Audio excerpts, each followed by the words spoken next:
आटा ना हो, लेकिन फिर भी वो बड़े खुश होकर अपने रात को सोते हैं कि आज हमने भारत भारत को जख्म दे दिया। तो ये जो चीज है, आपने बिल्कुल सही कहा है कि ये पब्लिक कंजम्पशन के लिए चीज है। उनको अपने दुख दर्द से दूर करने के लिए उनको एक खुशी दे दी जाए। उनके लिए खुशी यही होती है, जैसे हमारे लिए दिवाली होती है कि पटाखे जला दिए, उनका होता है कि किसी का खून कर दिया, किसी को अगवा कर लिया, चाकू मार दिया, बॉम्ब फैला दिया। ये उनका खुशी का टाइम होता है। तो वाले भी आपको मालूम है, आपने बड़ी अच्छी वीडियो बनाई थी उनके ऊपर कि वह कैसे शुरू की जाती है पाकिस्तान से, और वहां पाकिस्तान को यूज करेगा भारत के खिलाफ, भारत को डिस्टेबलाइज करने के लिए, यहां पर आतंक दोबारा से करवाने के लिए। ये तो सर। नमस्कार दोस्तों, मैं अंबर जैदी और एक बार फिर से आप सबके सामने हाजिर हूँ नई खबर और नए एक डिस्कशन के साथ। और आज हमारे साथ इस डिस्कशन में शामिल हैं सुमित जैन जी, सीधे चाइना से। नमस्कार सुमित जी, कैसे हैं आप? नमस्कार, जय श्री राम। बहुत बढ़िया हूँ। जय श्री राम और जय हिंद। और सवाल आपसे यही है कि आपके ससुराल वाले हमेशा कुछ ना कुछ करते ही रहते हैं, तो आज फिर से हम आपके ससुराल के बारे में बात करेंगे, यानी कि चाइना। हमने देखा कि बीते दिनों कश्मीर में जो आतंक एक बार फिर से देखा है, और ये बहुत लंबे समय बाद हमें इस तरह की झलकियां नजर आई हैं। हालांकि कश्मीर एक इस तरह का स्टेट रहा है जहां पर बड़े लंबे अरसे से आतंक का शिकार रहा है, लेकिन हमने ये देखा था कि काफी हद तक सिचुएशन अंडर कंट्रोल थी। लेकिन एक बार फिर से उसने तेजी पकड़ी, और खबरें ये हैं, एक्सपर्ट्स का ये दावा है कि जो कुछ हुआ सी पैक के ऊपर काम कर रहे जो चाइनीज वर्कर्स थे, टेक्नीशियन, इंजीनियर्स, उनके ऊपर जो पाकिस्तान में हमले हुए उसको लेकर चाइना ने पाकिस्तान को सख्ती से हैंडल किया। उन्होंने कहा कि आप इस सबको हैंडल कीजिए, आतंकवाद को कंट्रोल कीजिए, हमारे जितने भी इंजीनियर्स और टेक्नीशियंस हैं उनको प्रोटेक्शन मुहैया कराइए, और जितने आतंकी हैं BLA TTP इनको आप हैंडल कीजिए। और उसी के लिए उन्होंने उनको हथियार और भी बहुत सारी चीजें मुहैया कराई, जिसका इस्तेमाल पाकिस्तान ने कश्मीर में आतंकवाद फैलाने में किया, ना कि अपने यहाँ आतंक को कंट्रोल करने के लिए। ये एक्सपर्ट्स का दावा है, ये खबर है। आप इसको किस तरह से देख रहे हैं? किस तरह से, क्या ऐसा है कि डायरेक्टली इनडायरेक्टली चाइना भारत में पाकिस्तान का इस्तेमाल करके आतंकवाद फैला रहा है, या ये खुद पाकिस्तान एक बार फिर से कश्मीर में दोबारा से आतंकवाद को फैलाने की कोशिश कर रहा है? क्या है इसके पीछे? पहली बात यह है कि अंबर जी, जो लोग मुझे बहुत देर से सुन रहे हैं, मैं लास्ट अगस्त से बोल रहा हूं कि चाइना पाकिस्तान को यूज करेगा भारत के खिलाफ, भारत को डिस्टेबलाइज करने के लिए, यहां पर आतंक दोबारा से करवाने के लिए। ये तो सिर्फ जी। आपको टेम्परेचर चेक किया जा रहा है जो जम्मू में हो रहा है, ये अभी पूरे भारत में किया जाएगा। अभी आप देखेंगे यहाँ पर शहरों में भी बॉम्ब ब्लास्ट होंगे, रेलवे लाइंस भी उड़ाई जाएंगी, ये सारे काम होंगे। और मैं बड़े दावे से बोल रहा हूँ, पिछले 1 साल से बोल रहा हूँ। चाइना का प्लान था कि इस बार इलेक्शन से पहले कोई बहुत ज्यादा यहाँ पर डिस्टेबलाइज करने की कोशिश की जाए पूरे भारत के अंदर। लेकिन बाद में उन्हें कई वेस्टर्न पावर्स ने बोला कि अगर तुमने ऐसा काम करवाया तो मोदी जी पक्का 400 पार हो जाएंगे, ये काम तुम इलेक्शंस के बाद करना। वी आर ट्राइंग एवरीथिंग कि मोदी जी 400 पार ना हो। इसलिए चाइना ने पाकिस्तान को रोक के रखा कि इलेक्शंस के बाद तुमने ये सारे काम करने हैं, उससे पहले नहीं करने। बड़े दावे से बोल रहा हूं, ऐसे ही नहीं बोल रहा। और आप देखिए 4 जून के बाद 14-15 अटैक हो चुके हैं भारत में। कभी हमारे आर्मी फोर्सेस के ऊपर, कभी रेलवे लाइंस उड़ाई जा रही हैं, और सारे भारत में आग लगाई गई है। अभी भी आपने देखा होगा कि मुहर्रम के टाइम पर भी जो बदतमीजियां इस कम्युनिटी ने पूरे भारत में करी हैं, वो सबके सामने है। अब क्या पाकिस्तान अपने लेवल पर कर रहा है? तो आंसर इज, पाकिस्तान ने आज तक कभी भी अपने लेवल पर कुछ काम किया ही नहीं, क्योंकि काम करने के लिए अकल चाहिए। इन गधों के पास अकल होती तो ये पाकिस्तान बनाते नहीं है। और पाकिस्तान ले भी लिया तो कौन से झंडे गाड़ दिए, डंडे ही गाड़े हैं, झंडे में तो कोई, आपको पता है कि कुछ है ही नहीं। तो ये जो सब कुछ हो रहा है, it is on the directions of China. अब चाइना को क्या पड़ी है, क्यों भारत को बार बार तंग करे? क्या वो इसलिए कि यहाँ पे मोदी जी हैं, उनको शक्ल पसंद नहीं है मोदी जी की? ऐसा नहीं है। प्रॉब्लम क्या है कि चाइना को अगर पूरे भारत में कोई टक्कर दे रहा है डिप्लोमेटिकली, तो वो भारत है। चाइना चाहता है कि अमेरिका की जो दादागिरी पूरी दुनिया में वो कम होती जा रही है, वो स्पेस चाइना चाहता है कि वो अकेला भरे और वो एक ग्लोबल पावर की तरह सामने आए। लेकिन उस स्पेस के अंदर बहुत बड़ा ऐसा चंक है जो भारत भी ले रहा है, जो चाइना बर्दाश्त ही नहीं कर सकता। ये कम्युनिस्ट कंट्रीज को हमेशा होता है कि 80 दादा तो बाकी सारे मेरे पीछे पीछे। तो मोदी जी कहते हैं तुम भी राइज करो, हम भी राइज करते हैं, लेकिन ये चाइना को समझ नहीं आता। अब आप देखिए ग्लोबल साउथ है। ग्लोबल साउथ में 120-30 कंट्रीज हैं जिसके लीडर हम बन चुके हैं। यानी कि 200 कंट्रीज हैं दुनिया की, उसमें से 130 कंट्रीज हमारे पाले में आ गई। चाइना कभी इस चीज को बर्दाश्त ही नहीं करेगा कि उनके सामने एक और पावर सेंटर खड़ा हो जाए डिप्लोमेसी में। यही दिक्कत है जिसके कारण वो हमें तंग करना चाहते हैं। दूसरा रीजन है कि हमारी जो इकोनॉमिक एक ग्रोथ है वो इतनी ज्यादा तेजी से आगे बढ़ रही है कि चाइना जितनी तेजी से हम आगे बढ़ रहे हैं उतनी तेजी से चाइना नीचे गिर भी रहा है। अब वो नहीं चाहेगा कि उनके सामने एक इकोनॉमिक पावर भी खड़ी हो जाए कि सारी कंपनीज चाइना को छोड़कर ऑलरेडी भाग रही हैं। वो कहाँ जा रही हैं? वियतनाम गई थी, अब वियतनाम को छोड़कर भारत आ रही हैं। इंडोनेशिया गई थी, वहां से भी भारत आ रही हैं, क्योंकि वहां पर वो इकोसिस्टम नहीं है जो भारत के अंदर अभी अवेलेबल है। तो ये जो दो चीजें हैं, इकोनॉमिक और दूसरा है डिप्लोमेसी, जिसमें भारत ने इतनी स्पेस अपनी दुनिया में क्रिएट कर ली है कि वो चाइना को बर्दाश्त नहीं है। अब जो दुश्मन है उसको नापने के दो तरीके होते हैं। एक, आप कंपटीशन में आइए और कंपटीशन से लड़िए। चाइना वो काम नहीं कर सकता बिकॉज मेड इन चाइना की ऊपर थोड़ा सा विश्वास लोगों को कम है। पता नहीं क्यों 20-25 सालों में रेपुटेशन ही बड़ी अच्छी कमाई है इन लोगों ने कि इनके ऊपर विश्वास करना थोड़ा सा इम्पॉसिबल लगता है। और देखिए, अब आप ये जानबूझकर मेरे ससुराल से के बारे में मेरे मुंह से कुछ ना कुछ कलहाई देती हैं। मेरा जो अंदर से जो होता है ना गुस्सा है कुछ भी है वो निकाल देती देखिए, हैं टेढ़े मेढ़े दामाद तरीके से। का काम होता है ससुराल की बुराई करना, चुगली करना, so it's okay. It's okay यार, तो अलाउड है ये। चलो मैं भी थोड़ा सा और चस्के ले लेकर इसको बताता हूँ। तो इनकी रेपुटेशन जो है, इतनी कमाई हुई है इनकी पूरी दुनिया में कि कोई मेड इन चाइना खरीदना ही नहीं चाहता। तो इसलिए अब थोड़ा सा इनको लगता है कि ये मोदी जी ने 10 सालों में भारत की काया ही पलट दी है।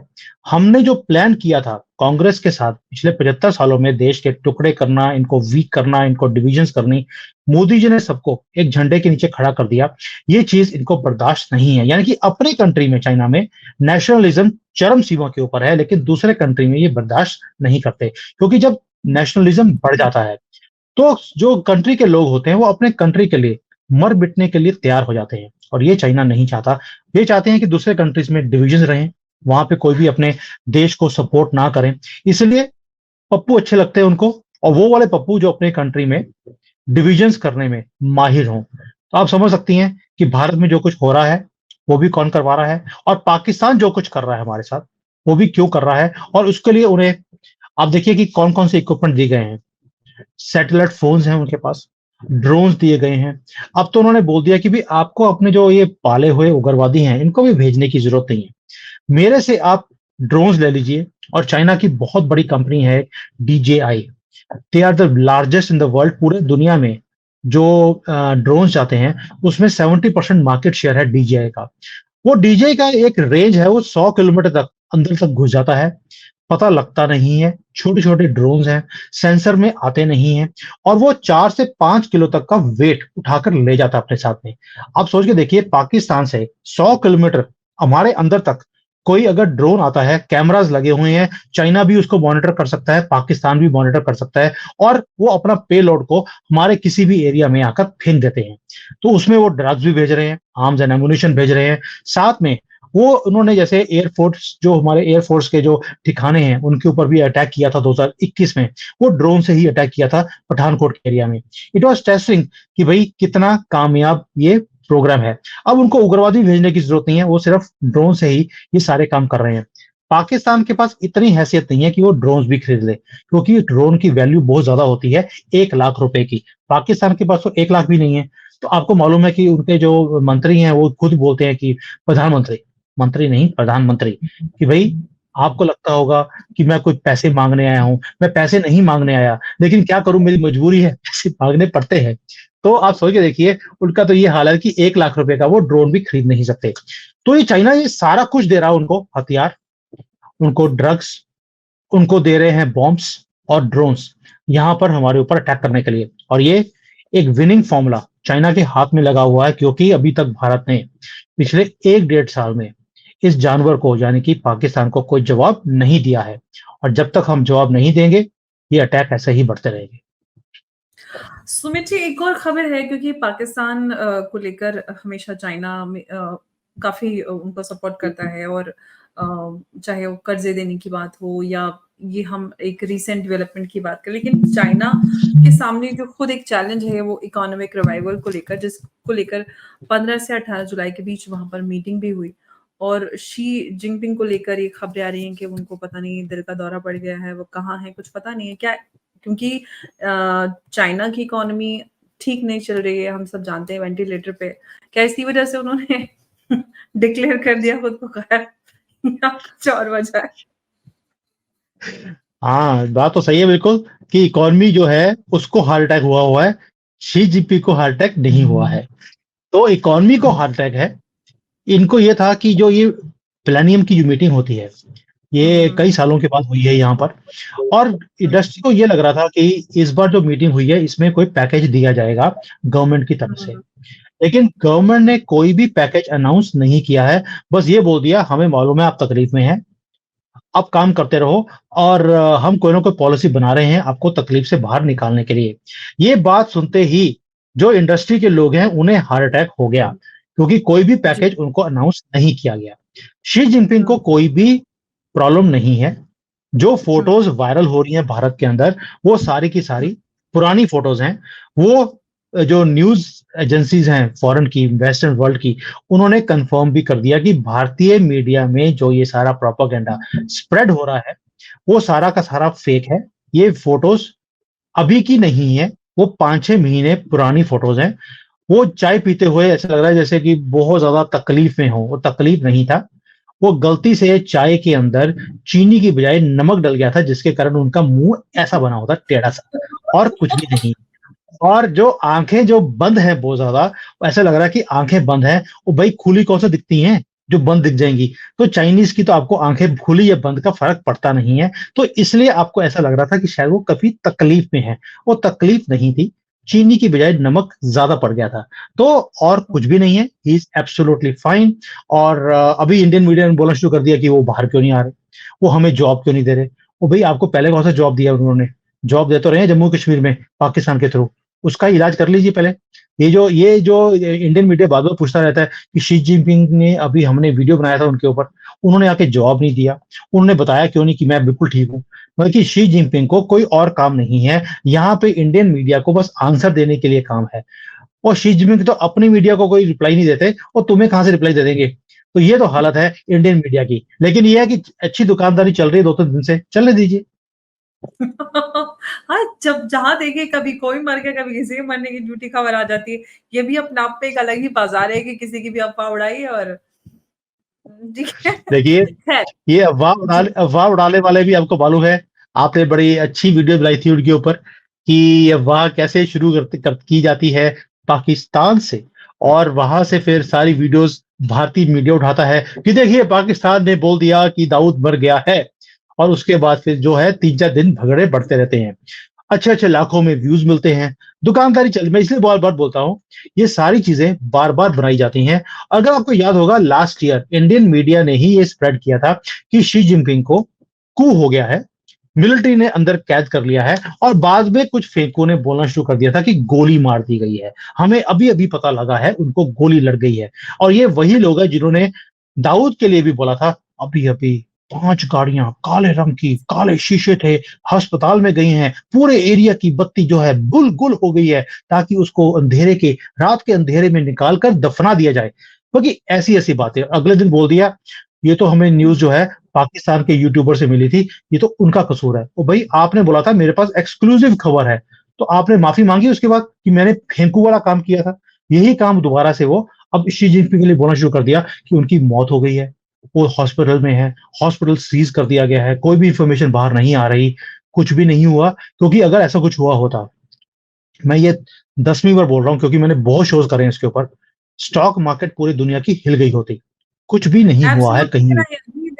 यू सुमित जी, लेकिन एक सवाल मैं पूछना चाहती हूँ कि आखिरकार ये जो फेक मौत का खबर फैलाने का सिलसिला है, वो भी भारत में, ये आखिर क्यों होता है? इसके पीछे का उद्देश्य क्या है? क्यों भारत में झूठी मौत की खबरें उड़ाई जाती हैं?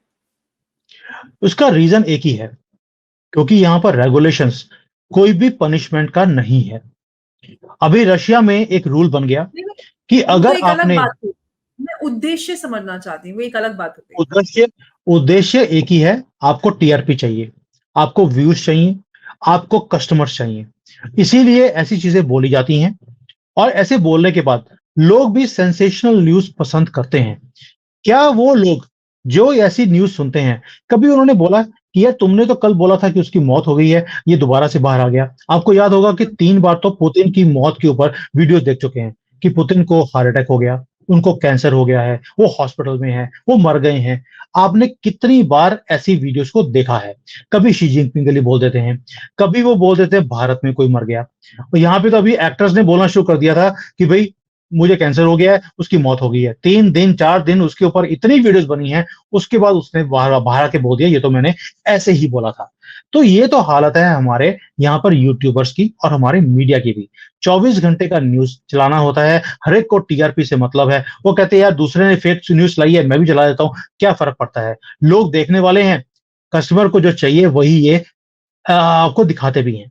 तो ये जो सारी चीज़ें हैं, ये तब तक होती रहेंगी जब तक आप रशिया वाला फ़ॉर्मूला अपनाते नहीं हैं या चाइना वाला जो फ़ॉर्मूला है कि अगर किसी ने भी कोई न्यूज़ छापी है या वीडियो बनाई है, you have to prove it within 1 month.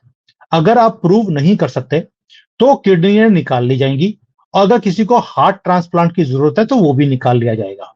बड़ा ही सिंपल फ़ॉर्मूला है और जैसे ही ये सारी पॉलिसीज़ चाइना और रशिया में अनाउंस की गई हैं, BBC, Al Jazeera, CNN, New York Times, ये सब ने अपनी दुकानें बंद करके कंट्री छोड़कर भाग गए हैं। आप भारत में इम्प्लीमेंट कर दीजिए, कई तो यूट्यूबर्स ऑलरेडी जर्मनी और यूके भाग चुके हैं, बाकी के भी चले जाएँगे। आप करके तो देखिए कि you have to prove that your information is right. अगर डॉक्टर्ड वीडियो हुई या फेक न्यूज़ हुई, आपकी किडनियाँ और हार्ट और लीवर जो कुछ भी काम का होगा, वो हम निकाल लेंगे। आप एक बार अनाउंस कर दीजिए, उसके बाद आपको ये फेक न्यूज़ आनी बंद हो जाएगी। जी, लेकिन हम वापस बीएलए और टीटीपी को कंट्रोल करने में नाकामयाब पाकिस्तान लगातार भारत पे ये इल्ज़ाम लगाता आया है कि भारत बीएलए और टीटीपी को फंडिंग करता है और अफ़गानिस्तान भी लगातार अफ़गान सरकार जो भी है, क्योंकि हालाँकि उसको भी किसी ने ऑफ़िशियली रिकॉग्नाइज़ नहीं किया बट उससे भी बातचीत करने में और टीटीपी को कंट्रोल करने में पाकिस्तान असमर्थ नज़र आ रहा है। तो क्या ये पाकिस्तान की कहीं न कहीं हम उनकी खिसियाहट है जो जिस तरह से हम कश्मीर में टेररिज़्म देख रहे हैं या पूरी तरह से क्योंकि वो अफ़गानिस्तान से बातचीत करने में असमर्थ रहे, टीटीपी को कंट्रोल करने में, बीएलए को कंट्रोल करने में, सिर्फ़ भारत ही उनको एक ऐसा ईज़ी टारगेट नज़र आता है कि वहाँ पर आप टेररिज़्म फैला दीजिए और साथ में उनको चाइना का समर्थन तो है ही। तो चाइना का भी काम हो रहा है, पाकिस्तान का भी काम हो रहा है। कहीं न कहीं जो उनकी आवाम है उसके कंज़म्पशन के लिए उनको ये भी एक मिल गया है क्योंकि जो अभी रिसेंट जो हमें इंसिडेंट्स मिले हैं उसमें पाकिस्तान के Pathan, in fact retired army officers भी इसमें शामिल रहे हैं। किस तरह से आप इसको देख रहे हैं? देखिए, पहली बात ये है कि पाकिस्तान के अंदर जब भी तकलीफ़ें बढ़ती हैं, इकोनॉमिकली, डिप्लोमैटिकली, तो ये हमेशा ही क्या करते हैं कि अपने लोगों को खुश करने के लिए ये बोल देते हुँ। हैं, देखिए हमने बोला था भारत को हम 1000 ज़ख्म देंगे, हमने 1000 में से 1 दे दिया है। बस 999 और देने हैं और उनके जो लोग हैं, वो बेशक भूख से मर रहे हों, आटा ना हो, लेकिन फिर भी वो बड़े खुश होकर अपने रात को सोते हैं कि आज हमने भारत भारत को ज़ख्म दे दिया। तो ये जो चीज़ है, आपने बिल्कुल सही कहा है कि ये पब्लिक कंज़म्पशन के लिए चीज़ है। उनको अपने दुःख-दर्द से दूर करने के लिए उनको एक खुशी दे दी जाए। उनके लिए खुशी यही होती है, जैसे हमारे लिए दिवाली होती है कि पटाखे जला दिए, उनका होता है कि किसी का खून कर दिया, किसी को अगवा कर लिया, चाकू मार दिया, बॉम्ब फैला दिया, ये उनका खुशी का टाइम होता है। तो उनको आजकल खुशी मिल रही है, कोई बात नहीं, उनको दिवाली चाहिए, दिवाली मिल जाएगी। मोदी है, मुमकिन है और मोदी जी जवाब जब देंगे, ये अपने पिछवाड़े को बचाने में लगे रहेंगे और उसमें ऐसे-ऐसे बॉम्ब ठोके जाएँगे कि इनको ये नहीं पता लगेगा कि बैठना कहाँ है और सोना कहाँ है। आज ये खुश हो रहे हैं, हम रो रहे हैं, पिछली 2 बार हमने दिखा दिया इनको और वे चुप करके बैठ गए थे। लेकिन ये ऐसा जानवर है जिसको हर एक 4-5 साल के बाद कुछ थोड़ी-सी खुजली होनी शुरू हो जाती है। खुजली दूर करने के लिए मोदी जी हैं यहाँ पर और इन्हें जवाब दिया जाएगा। दूसरी बात, चाइना भी चाहता है कि यहाँ पर जैसे पहले बोला आपको कि हमारे देश में हमेशा ही प्रॉब्लम्स खड़ी रहें। मोदी जी जो कॉन्संट्रेट कर रहे हैं कि एक विकसित भारत को बनाना है, मेक इन इंडिया के अंदर पूरी दुनिया की कंपनीज को यहाँ पर अट्रैक्ट करना है, वो ना कर पाए। और कहीं ना कहीं पूरे दुनिया में एक मैसेज भी गया है कि India is not a safe country. मैं क्यों बोल रहा हूं? आप देखिए 4 जून से पहले एक ही चीज हो रहा था कि पूरे दुनिया की कंपनी जो हैं वो भारत में आना चाहती थी। देवर डीकपलिंग फ्रॉम चाइना की बात हो रही थी। चाइना प्लस वन पॉलिसी पूरी दुनिया की कंपनीज बात कर रही थी कि हम भारत में आना चाहते हैं। क्या 4 जून के बाद आपने किसी भी कंपनी के सीईओ को भारत में आते हुए सुनाई दिया है? किसी कंपनी की भी कोई इन्वेस्टमेंट प्लान्स आपने सुनाई सुनाई दिए हैं आपको? मैं इंडस्ट्री को फॉलो करता हूं, मुझे पूरे इंडस्ट्री में किसी की भी आवाज नहीं आई है जब से 4 जून के रिजल्ट्स आए हैं। और इसी चीज का फायदा उठाते हुए चाइना पाकिस्तान को यूज कर रहा है कि यहां पर आग लगे ताकि कोई भी कंपनी भारत में ना आए और चाइना का जो मैन्युफैक्चरिंग के ऊपर जो दबदबा है वो वैसे ही कायम रहे जैसे पिछले 20 से 25 सालों में रहा था। और भारत को जी। डिस्टर्ब करने के लिए पाकिस्तान से बेटर कोई और आदमी उनको मिल नहीं सकता था। ये बहाना है, पीएलए, टीटीपी, ये सिर्फ बहाने हैं कि भारत उनको फंडिंग कर रहा है। कभी एक एक्स सीआईए से एक रिपोर्ट निकाल दी सारा से और क्या बोलती है कि वो तालिबान को तो $10 मिलियन भारत ने दे दिए हैं, उससे ज्यादा पैसे तो हम देते हैं। बल्कि वो खुद ही वहां पे कंफर्म भी कर रही है कि तालिबान को $10 बिलियन से ज्यादा हम देते हैं। जब आप अफगानिस्तान को छोड़कर जा चुके हैं तो आप टीटीपी को पैसे किस बात के तालिबान को पैसे किस बात के लिए दे रहे हैं? तो आपको उसी से समझ आ जाता है। एंड सेकेंडली, उसकी रिपोर्ट में एक ही चीज बोली है, मुझे ऐसा लगता है कि भारत तालिबान को शायद पैसे दे रहा है। ये ऐसी रिपोर्ट आती है कि किसके कहने पर आई है? भारत को घेरने के लिए। और इसमें सच्चाई है नहीं है उससे मतलब नहीं है। यस, चाइना पाकिस्तान को यूज कर रहा है भारत को डिस्टर्ब करने के लिए। रीजंस मैंने आपको समझा दिए। अब है बारी भारत की, यानी कि ball is in our court कि अब जवाब कहां पर और कैसे देना है ये मोदी जी के ऊपर छोड़ देते हैं। बिल्कुल, लेकिन मोदी जी जिस तरह से जवाब देने के लिए पहचाने जाते थे, इस बार मोदी जी ने पाकिस्तान को कोई जवाब नहीं दिया है। क्या ये मोदी जी को कमज़ोर दिखाने का एक उनकी साज़िश है? क्योंकि जिस दिन मोदी जी की ओथ सेरेमनी थी, उसी दिन अटैक की शुरुआत होती है और मोदी जी भी अब तक खामोश हैं और चाइना का जो एजेंडा है, वो कहीं न कहीं मज़बूत होता नज़र आ रहा है। आप किस तरह से देख रहे हैं इसको? देखिए, मैं खुद हैरान हूं। मोदी जी की 2 स्टेटमेंट्स हैं, मैं दोनों को कंबाइन करता हूं, आपको समझ आएगा कि what I am trying to say. हुँ। मोदी जी ने कहा था, मुझे उसी भाषा में जवाब देना आता है जो सामने वाले को समझ आती है। और दूसरा उन्होंने बोला था, मैं ज्यादा इंतजार नहीं कर सकता, कोई हरकत होती है तो मैं इमीडिएटली उसका जवाब देता हूं। लास्ट टाइम 2 बार हमारे ऊपर हमले हुए, हमने दोनों बार 13 और 15 दिनों के बीच बीच में हमने आंसर दे दिया और हिसाब किताब बराबर कर दिया। वैसे तो हिसाब किताब बराबर नहीं हो सकता क्योंकि हमारे फौजियों की जान गई थी, वहां पे सिर्फ कुछ कॉकरोच ही मारे गए थे। दोनों में बड़ा फर्क है। हमारे इंसान थे, वो जानवर थे।